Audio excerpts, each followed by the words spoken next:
Hello students. आज का हमारा टॉपिक है हिस्ट्री में वर्धन डायनेस्टी। भारतीय इतिहास में दो काल बड़े महत्वपूर्ण हुए हैं, एक मौर्य काल, एक गुप्त काल। तो पोस्ट गुप्त पीरियड, गुप्त काल का जब अंत हो गया, गुप्त साम्राज्य का पतन हो गया, उसके बाद एक डायनेस्टी आई, वर्धन डायनेस्टी। और इसके बड़े इंपॉर्टेंट जो राजा हुए वो है हर्षवर्धन। तो हर्षवर्धन का स्थान भी भारतीय इतिहास में बहुत महत्वपूर्ण है, क्योंकि ये बड़े एक विद्वान व्यक्ति भी हुए, विद्वान राजा हुए, और इनके समय में भी राज्य विस्तार बहुत ज्यादा फैला। इनके बाद हम कह सकते हैं कि फिर एक वीडियो पे और आएगा, कुछ वंश की बात करेंगे हम, दक्षिण की, चालुक्य वंश की। उसके बाद फिर मध्यकालीन मेडिवल हिस्ट्री शुरू हो जाएगी, जब मुस्लिम आक्रमणकारी आने शुरू हो गए थे, फिर इतिहास बदल जाएगा। तो अंतिम शासक कह सकते हैं हम, प्राचीन जो हमारी हिस्ट्री, एंशिएंट हिस्ट्री है, उसके अंतिम शक्तिशाली जो राजा थे वो हर्षवर्धन थे। तो जो वर्धन डायनेस्टी है उसका कार्यकाल माना जाता है 550 एडी टू 647 एडी, 550 ईस्वी से 647 ईस्वी तक। कुछ समय में अंतर हो भी सकता है, कई इतिहासकार जो है प्रारंभिक काल थोड़ा सा जल्दी मानते हैं। तो इसके जो फाउंडर थे वो थे पुष्यभूति। पुष्यभूति और वर्धन डायनेस्टी दोनों नाम है। इस वंश को वर्धन डायनेस्टी भी कह सकते हैं, और जो इस वर्धन डायनेस्टी के पहले राजा थे पुष्यभूति, उनके नाम पे भी इसको पुष्यभूति डायनेस्टी भी कह सकते हैं। वाज फाउंडेड एट थानेसर, ये हमारे बिल्कुल पास है, कुरुक्षेत्र में थानेसर, थानेश्वर भी कहते हैं। तो थानेसर में इसका जो वंश शुरू हुआ, कुरुक्षेत्र जिला में, हरियाणा में, by Pushyabhuti. Probably towards the beginning of 6th century, 6th century के शुरुआत में एक नया वंश आया। कहां? थानेसर में। Pushyabhuti were the feudatories of the Guptas. देखो, पहले, इनसे पहले शक्तिशाली वंश था गुप्त। तो गुप्त राजाओं ने क्या किया था, अपने शासन में कुछ राजाओं, कुछ जागीरदार बना दिए थे, सामंत बना दिए थे। तो ये वास्तव में तो जो ये पुष्यभूति थे ये गुप्त के जागीरदार थे, but he has assumed independence after the हून। अब ध्यान हो, पीछे गुप्त वंश के मैंने 4 वीडियो बनाए थे, उसमें बताया था कि हूनों के बड़े आक्रमण हुए। हूनों का आक्रमण भी गुप्त साम्राज्य के पतन के कई कारणों में से एक बड़ा। तो धीरे धीरे कमजोर होने लगे। तो हूनों के आक्रमण के बाद जो पुष्यभूति था, इसने क्या किया, अपने आप को स्वतंत्र घोषित कर दिया। तो पुष्यभूति डायनेस्टी या वर्धन डायनेस्टी का पहला राजा, फाउंडर था। First important ruler of the dynasty was, पहला जो इंपोर्टेंट राजा कहा जाता है वो है प्रभाकर वर्धन। हालांकि पुष्यभूति के बाद नरवर्धन हुए, फिर नरवर्धन का बेटा राज्यवर्धन फर्स्ट बोलते हैं इसको हम, फिर राज्यवर्धन फर्स्ट का बेटा आदित्यवर्धन, आदित्यवर्धन का बेटा फिर प्रभाकर वर्धन था।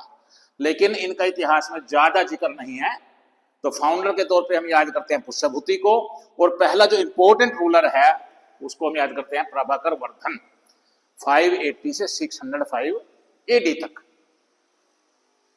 इसके बाद प्रभाकर वर्धन के बाद ही वह succeeded by his elder son. इसके 3 बच्चे थे। बड़ा राज्यवर्धन, ये राज्यवर्धन फर्स्ट है, इसको हम राज्यवर्धन सेकंड कह सकते हैं। छोटा बेटा था हर्षवर्धन, आगे आएगा, और एक बेटी थी राज्यश्री। तो प्रभाकर वर्धन के 3 बेटे थे। तो प्रभाकर वर्धन के बाद जो राजा बना वो राज्यवर्धन बना, जिसको हम राज्यवर्धन सेकंड बोलेंगे। Rajyavardhana had to face problems from the day of his succession to the throne. जैसे ही वो राजा बना, उसको शुरू से ही बड़े संघर्षों का सामना करना पड़ा।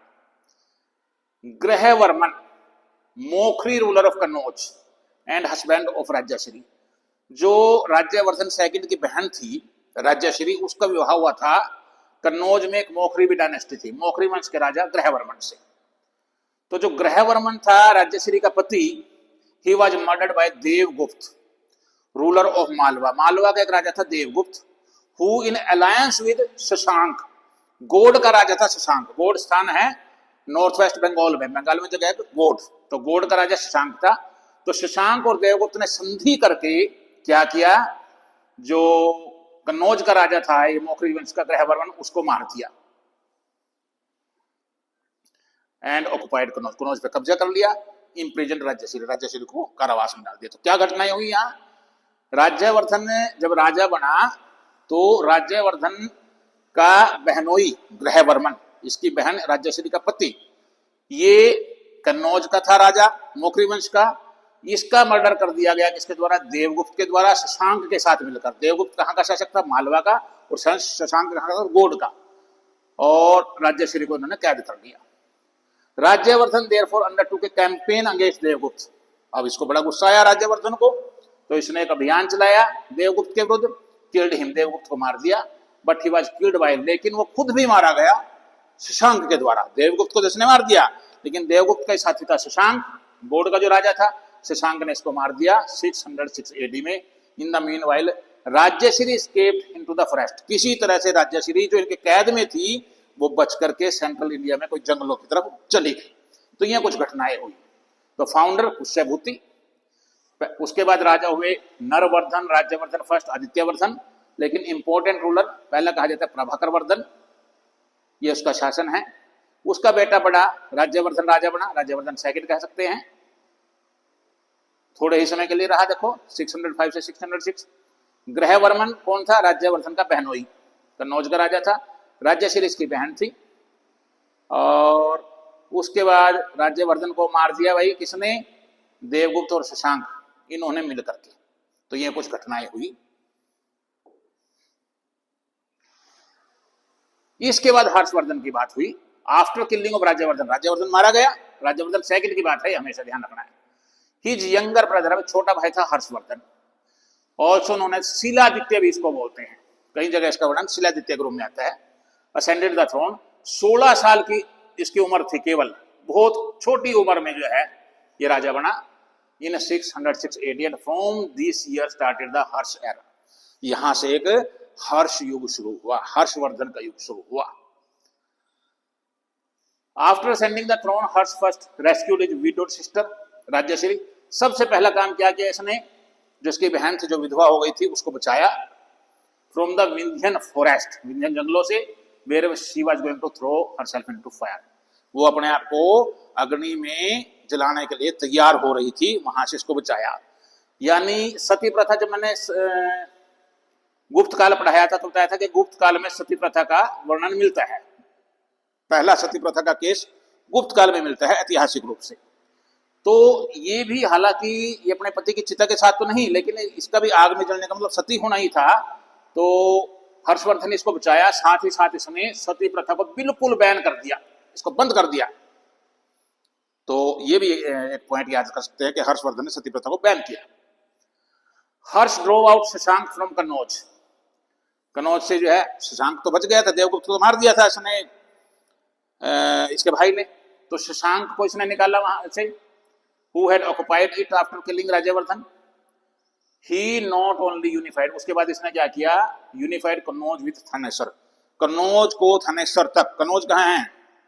यूपी में, जो कानपुर वाला एरिया है, वहां से यहां तक यूनिफाइड कर दिया।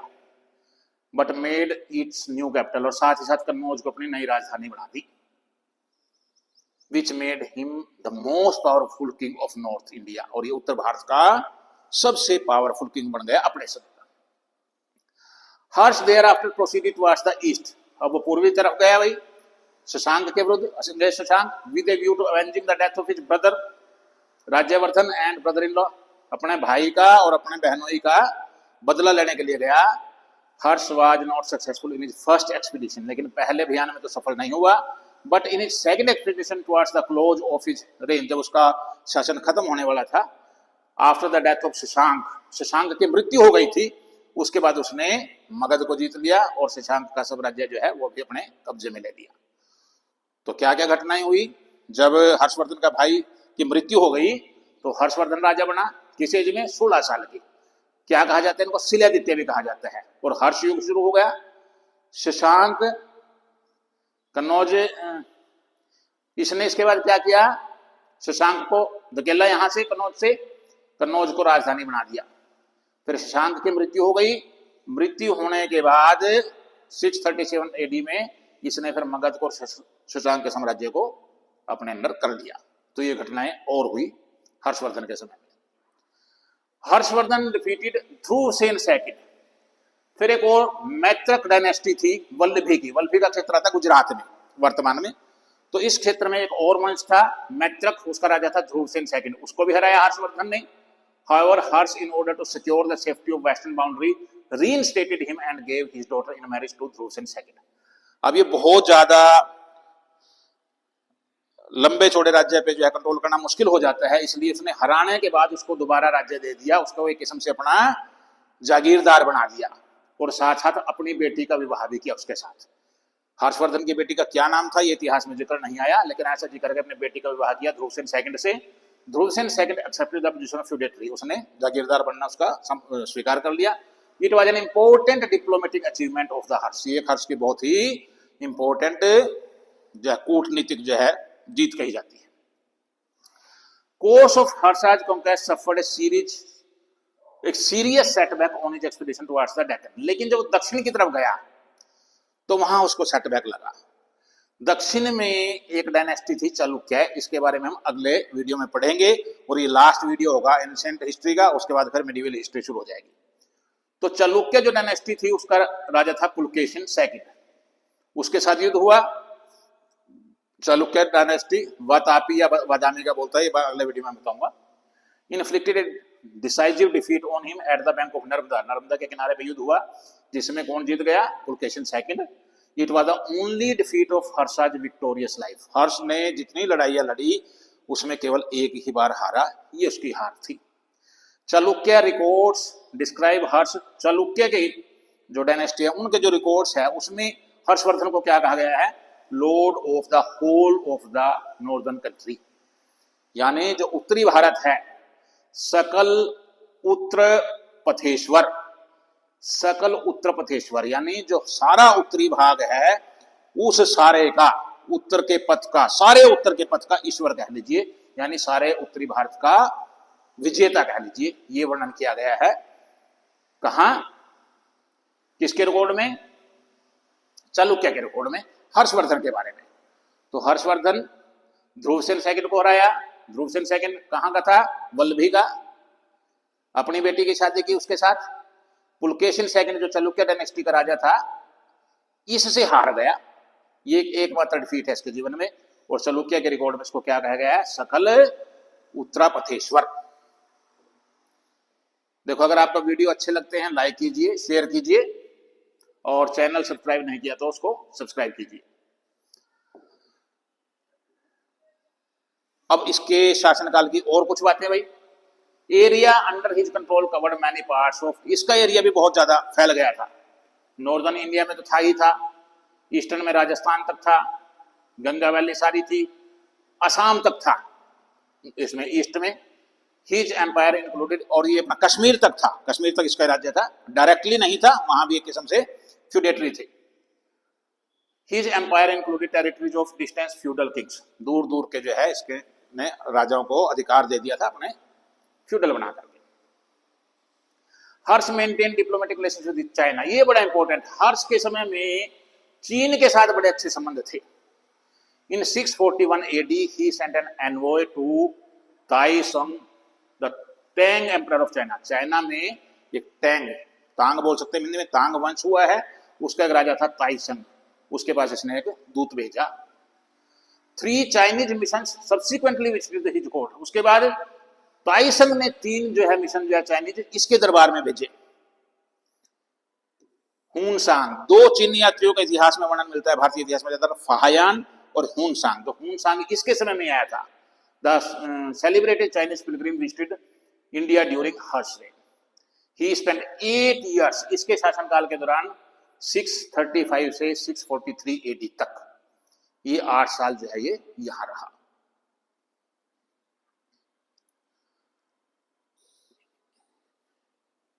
हुनसांग मेंशन्स 2 मोस्ट सेलिब्रेटेड इवेंट्स, हुनसांग ने जो अपना लेखन कार्य किया है उसमें 2 घटनाओं का बड़ा जिक्र किया है हर्षवर्धन के समय की।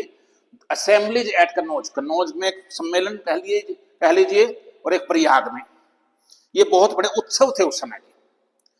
कन्नौज असेंबली 643 एडी में हुई, was held in the honour of Hiuen Tsang. तो उसने जिक्र किया कि होनसांग के उसके सम्मान में थी, साथ ही साथ to popularise Mahayana sect of Buddhism. Buddhism के दो भाग हो गए थे, महायान हीनयान। तो महायान जो सेक्ट था उसको पॉपुलर करने के लिए और होनसांग के सम्मान में एक असेंबली हुई, एक सम्मेलन हुआ, एक उत्सव हुआ कन्नौज असेंबली के नाम से। एक और असेंबली का जिक्र आता है, प्रयाग असेंबली। ये 643 से 644 एडी इस बीच में हुई। In Prayag Harshavardhana used to celebrate religious festivals, धार्मिक उत्सव हुए at the end of every 5 years। और ऐसा वर्णन किया उसने कि हर 5 साल बाद वो प्रयाग में उत्सव करता था। At the confluence of Ganga, Yamuna and Saraswati, जहां गंगा, यमुना और सरस्वती नदी मिलती है, जिसको हम प्रयागराज बोलते हैं, इलाहाबाद पहले बोलते थे, तो प्रयागराज में वहां इसने किया हर 5 साल में। और it is said that this was the beginning of Kumbh. और जो कुंभ मेला है अब 4 साल बाद लगता है, मतलब अलग अलग स्थानों पे जो है, तो हर 5 साल बाद ये मेला लगता था। और ऐतिहासिक प्रमाण तो यही है कि कुंभ मेले की शुरुआत हर्षवर्धन के समय में हुई। उससे पहले भी मान सकते हैं, जो पुराणों में लिखा है उनके कोई ऐतिहासिक प्रमाण नहीं है, तो ऐतिहासिक रूप से हम कहते हैं कि कुंभ मेले की शुरुआत किसने की? हर्षवर्धन ने की। तो डिप्लोमेटिक रिलेशंस बनाए चाइना से, ताइसन उसके दरबार में अपना दूत भेजा, हुनसांग यहां आया, इसके समय में 8 साल रहा, 635 से 643 एडी तक। 2 असेंबलियों का जिक्र किया है हुनसांग ने, कन्नौज असेंबली और प्रयाग असेंबली। कुंभ फेयर ये भी शुरुआत यही मानी जाती है, कहां? जहां गंगा, यमुना और सरस्वती मिलती है। हर्षवर्धन वाज शैव मत का था ये, by faith, but he showed equal respect to other sects, लेकिन सभी संप्रदायों को सम्मान देता था। Hiuen Tsang portrays liberal Buddhist. Hiuen Tsang ने इसको क्या कहा? लिबरल, उदारवादी बुद्धिस्ट, महायान शाखा का। Who also honoured God's of other sects, जो सभी प्रकार के संप्रदाय के जो गॉड्स थे उनका सम्मान देता था। तो शैव था लेकिन लिबरल बुद्धिस्ट भी था। According to Hiuen Tsang, Nalanda university, Nalanda university का बड़ा जिक्र होता है भारतीय इतिहास में, मेंट फॉर बुद्धिस्ट मंक्स, ज्यादातर यहाँ बौद्ध जो है लोग जो है, बौद्ध विद्वान जो है अध्ययन करते थे। Was maintained by the revenue from 100 villages which was granted by Harshvardhan. जो नालंदा यूनिवर्सिटी थी, इसके खर्चे भी होंगे, भाई बड़ी यूनिवर्सिटी थी, तो 100 गांवों से जो कर इकट्ठा होता था, टैक्स इकट्ठा होता था, 100 गांवों से, उसके द्वारा इसका मेंटेनेंस होती थी। और ये कौन देता था? हर्षवर्धन देता था। He died in 647 AD, 647 AD में मृत्यु हो गई। Harsha does not appear to have any heir to his throne, उसका कोई उत्तराधिकारी नहीं हुआ। हालांकि इसके 2 बेटे थे, लेकिन which was usurped after his death by his minister named Arunashva. इसका एक मंत्री था अरुणाशव, तो अरुणाशव ने इसको भी मार दिया और इसके दोनों बेटों को भी मार दिया। और फिर ये भी इस शासन को चला नहीं सका ज्यादा समय के लिए, और ये अंत हो गया। Harshavardhana was not only a patron of learning, बड़ा विद्वान व्यक्ति था, was himself at accomplished author, एक लेखक भी था। He wrote 3 Sanskrit plays, 3 Sanskrit के नाटक है इसके, Nagananda, Ratnavali, Priyadarshika. He gathered around circle of learned man, अपने आसपास ये विद्वान व्यक्ति को ही रखता था। बाणभट्ट, जिसने हर्षचरित्र लिखी, हर्षचरित्र जो है हर्षवर्धन के बारे में ही है। साथ ही साथ कादम्बरी एक पोएम है, वो भी बाणभट्ट की लिखी है, तो बाणभट्ट इसके समय में था। एक और विद्वान कवि था मयूर भट्ट, मयूर भट्ट ने भी लिखे हैं मयूर शतक और सूर्य शतक नाम से। तो Banabhatta wrote that king was an accomplished lewd player. Banabhatta ने यह भी कहा कि ये वीणा वादक भी था, जैसे समुद्रगुप्त भी वीणा बजाता था। Harsha governed his empire on the same lines as Gupta, Gupta साम्राज्य के जो राजा जैसा शासन करते थे उसी तरह इसने शासन किया, except that his administration had become more feudal and decentralised. हालांकि मौर्यों का तो डिसेंट्रलाइज नहीं था, गुप्तों ने डिसेंट्रलाइज कर दिया था, इसने उसको और ज्यादा डिसेंट्रलाइज कर दिया था। तो शैव था लेकिन लिबरल था। नालंदा यूनिवर्सिटी में 100 विलेजेस का जो रेवेन्यू जाता था ये भेजता था।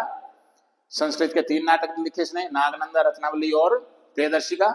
बाणभट्ट एक और विद्वान व्यक्ति था इसी के दरबार में, उसने हर्षचरित्र लिखी, कादम्बरी लिखी।